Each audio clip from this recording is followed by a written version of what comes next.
First stages of the work here involved the structural side of the stage and the roof above it, which brought into play the removal of the stage floor, complete with all the structure beneath it.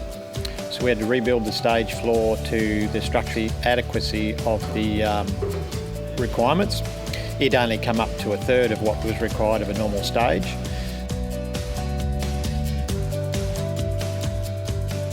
So further to that was the structural remediation of the roof trusses above the stage, because they were, with all the theatre equipment that's been added over the years to the hanging from the roof, the timber trusses were not strong enough to support all that equipment. So we've had to install steel trusses inside the roof, rebuild them inside the roof.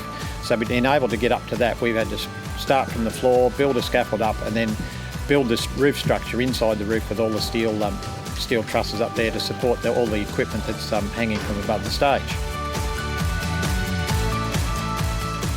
So the other remediation works here in the theatre has been the plastering, rendering and dampness control in the walls themselves. So the old solid plaster was failing from dampness and salt ingress from the walls, so we've had to strip back the plaster to the bare brick, treat the walls for salt removal and then replaster it using heritage approved materials and render, which involves no cement, so it's all based on lime products for the preservation of the works that were done originally. We're now at the stage where we're starting to put some paint and colour back on the walls, so that's been a timely process, because removing render from walls always uncovers unforeseen elements that you find along the way that haven't been documented, and with the nature of the works here, we have to get approval from architects and then Heritage Victoria for remediation works that have been undocumented. The toilet level, the B1 toilet level, has been the same process, with removing render, treating the dampness and ingress of water as best we can, and then putting it all back to get to a stage where we can put the paint back on the walls again. A major part of the water ingress in the B1 toilets has been the glass light wells in the street.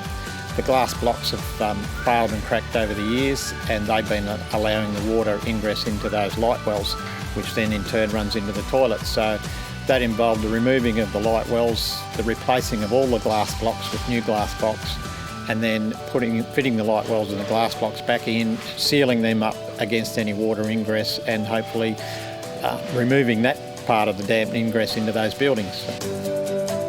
The challenging factor in the bulk of the work here is, because it's under heritage control and architect control, we're very limited in what processes and what we can do, and the outcome of all this work is that it looks no different to what it did 100 years ago. So, people walking in and saying, "What have you done?" is a good result for us, but it's hard to justify in the common sense to people that haven't seen the works that have gone on. But yeah, by people coming in and say, "Well, I can't see any difference," we've achieved what we needed to achieve. Another part of the remediation works has been the roof works, which has entailed the replacement of copper gutters above the long room roof. So the gutters up there have all been copper originally, so they've had to be replaced with copper. Flashings have all had to go back as lead flashings, which over the years they've been replaced with just galvanised flashings, so they've been removed. Lead flashings have been reinstated, and the copper gutters will all be reinstated in copper sheet.